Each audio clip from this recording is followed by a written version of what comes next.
So you have an answer for me, dude? Yes, sir.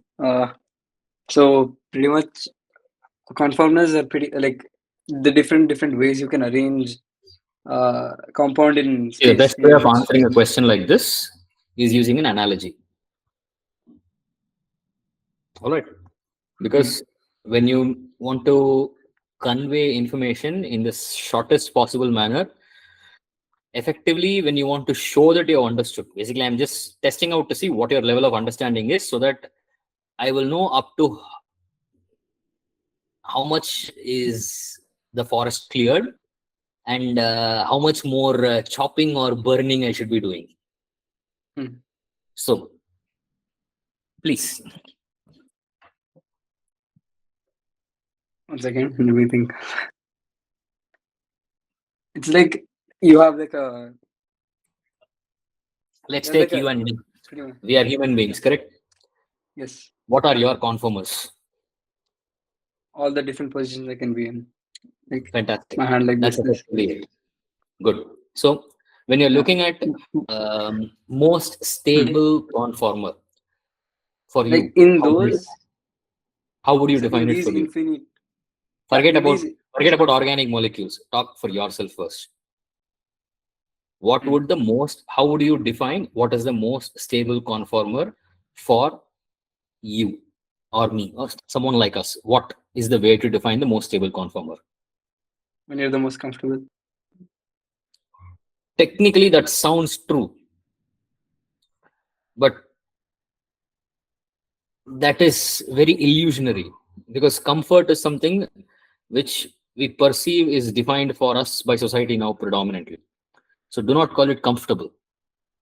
Go more cruel. Go mathematical. Don't think too hard. Go mathematical. It is the position in which you are going to be present in for maximum amount of time during a day, during your 24 hours. Sitting down, something like that. Yeah. It doesn't, don't think of what it is. It's actually lying down. We all sleep. We all sleep for at least 5 or 6 hours in a day, even minimum, in the same goddamn spot or roughly in the same position. So yeah, that is going to be our default state actually. So when we are talking about a molecule, conformers are going to be pretty much exactly as you told, the positions in which you can have your body aligned. The same way the molecule can align itself in certain ways. Now, what are these certain ways? Can you twist your body in every way possible? Pretty much. Like, there are infinite number of ways. No, there are infinite number of ways. You didn't get the question then properly. What was my exact question? Can you twist your body every which way possible? Every which way? No. Right. You can twist. Yes, sir. Effectively speaking, where was I lost track of what I was talking about. We're talking about conformers, most stable conformation, or other how to identify.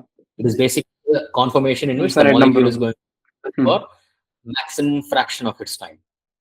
That's the most efficient way of talking about what is going to be its ideal conformation. So in that case, the thing to notice over here is just like how we cannot rotate ourselves in every way. See, we can move like this, I can move like this, but I can't move my thing beyond this.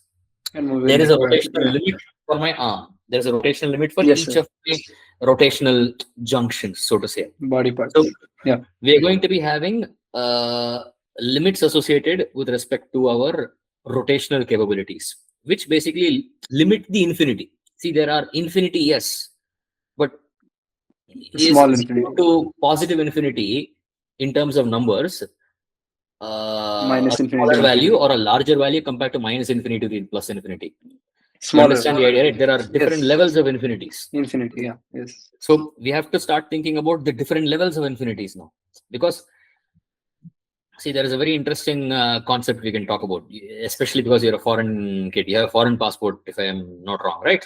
Yes, sir. See, there was a time when I used to be very envious of the Singaporean passport because I studied there. I was very envious about the fact that Indians could not travel. Now I see how Singapore is a goddamn jail. If they did not have that kind of luxurious passport, they cannot visit anywhere else. They are trapped in their city. India, if you have an Indian passport, In another 10 years, India will be more or less on China's level, or at least close to most of reasonably well-developed China, which basically means entire India is going to be a free region to move around as efficiently as possible.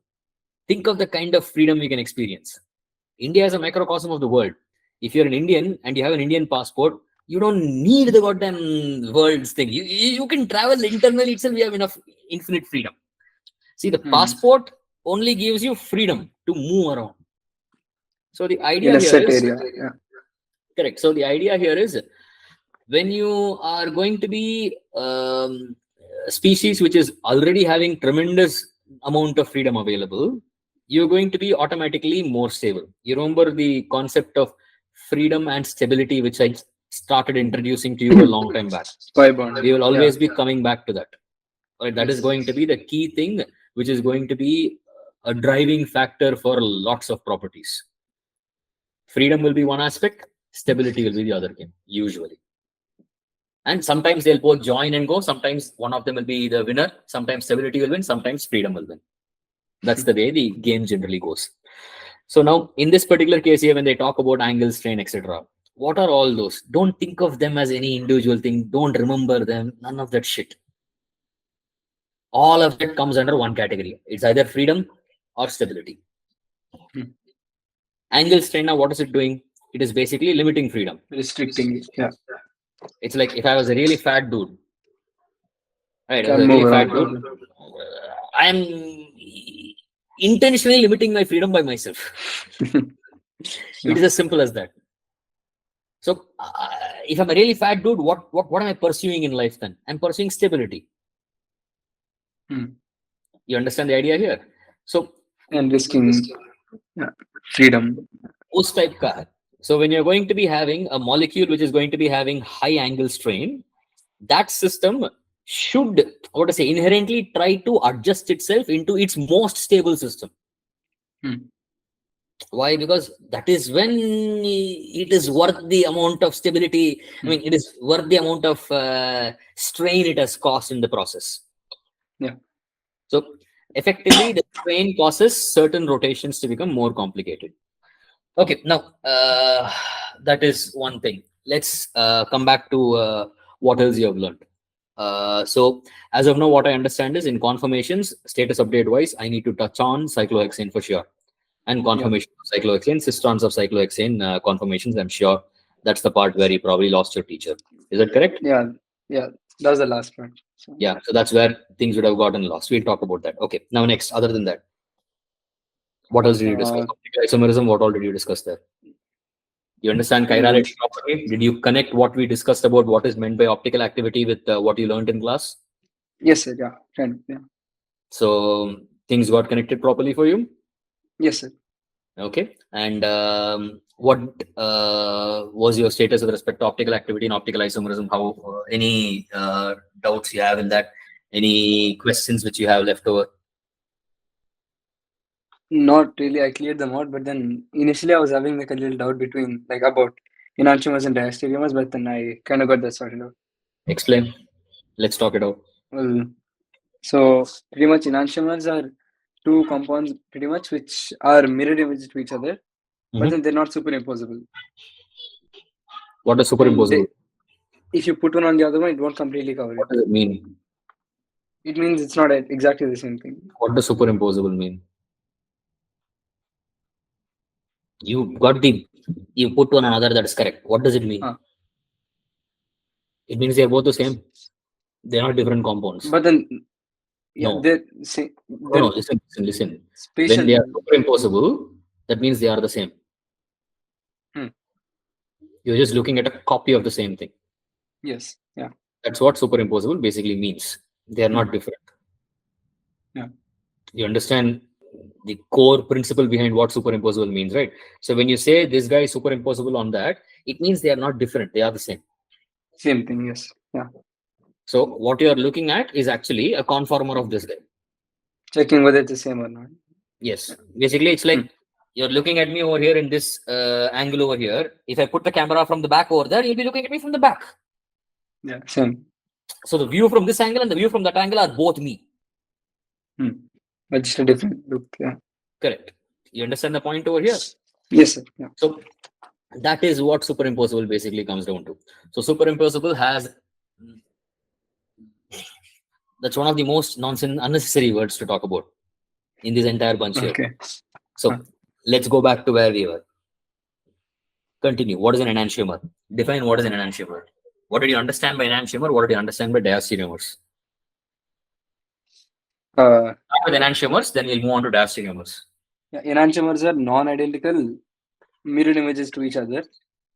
What does non-identical mirror images to each other mean? It means they're not the same thing. Like, as you said, like if I look at you from the back, it'll be the same as you looking at you from the front. Okay. So pretty much a different spatial arrangement. So effectively, this spatial arrangement can never become that one. You can't alter it to become that, pretty much. Yeah, that's it. And if I have to alter this guy to become that, what should I do? You have to like, what should I do? You'll have to change the spatial arrangement. You have to disturb the order. What should I do? Disturb the order of the. What does disturbing the order mean? Changing the molecule. What does that mean? How do I change this guy into that guy? I'll have to break bonds here and then convert it there. Yeah, yes. Correct? Yes. I'll have to physically break bonds in this. One bond at least I'll have to break, get some kind of an intermediate, and then get that guy. Yeah, correct. Yes. Right? So I'll have to tear one fellow out and then pluck it from the other direction. Yes. So if I want to convert enantiomer A into its mirror image A dash, which is non-superimposable, which means there are two different compounds. If I want to convert A into A dash, I need to physically break a bond in A and then convert it into A dash by attacking it with a broken bond from the opposite side. Yes or no? Yes, sir. In essence, that's what we are doing, right? Yes. So there is a huge amount of threshold for it to change into that. It will not change. It cannot change. Not under normal conditions. If I supply extraordinarily heavy energetic conditions, what can happen in that scenario? If I make the conditions weird, correct, there is a possibility that the bond can break and this guy can become that. So, but that's also not certain, right? That will not be something we can study. Why? Because under those extreme conditions, other shit will also be happening. Okay. We don't know what will.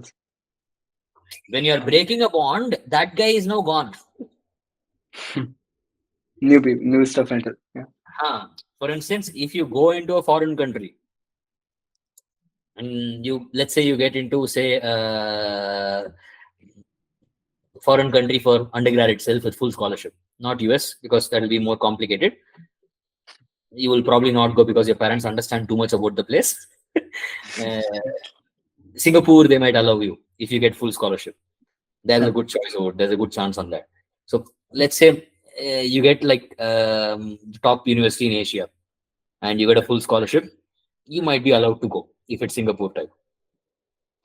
If you go, you've cut yourself already. There is no looking back after that for you. At least, what to say, you have tasted true freedom to an extent there. So you might become anything. You understand what I'm trying to say? That you might not be becoming exactly what you predicted to be. So your parents predicted you'll become something. But when you go out of control, it's on you. Yeah. You will basically end up deciding eventually who you become. So when you're breaking a bond, anything can happen. So when there is a bond breaking, which is going to be in between converting one structure to another, you're going to be having that conversion not happening. In this case, that's the reason why you cannot convert the A into the A dash, let's say. But what to say, that is it, all standard, normal, practical conditions. Now, let's talk about diastereomers. What are they? They are also. When can we have diastereomerism possible? When the two compounds are not mirror images to each other. Be more specific.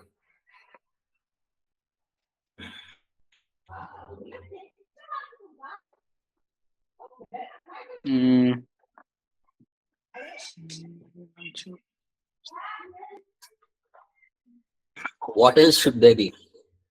They have to be one of them has to be optically active at some point. Yes. Yeah. Right. So there are always hidden assumptions. Yeah. And these are the things which you need to start questioning. So in this particular case here, when you want to define diastereomers, redefine them, please. Give me with least assumptions, as cleanly as possible.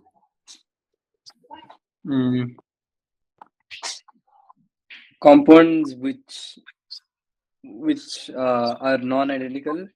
Different compounds are non-identical, which are not super images to mirror images to each other, who are with one of which is optically active. Like they are optical isomers which are not mirror images or of each other. geometric isomers. No, they're optical. Oh, diastereomers. No, good point. Yeah, they're stereoisomers, which are not mirror images of each other. Stereoisomers. Yes. Yeah, stereo. Right, that's a better term. Because diastereomers also includes your cis introns. That was a very good catch. So that is something. The reason why you probably remember is you thought up in an exam on a question, I suppose. Is that correct? What? I mean, yeah, in a question. Yeah.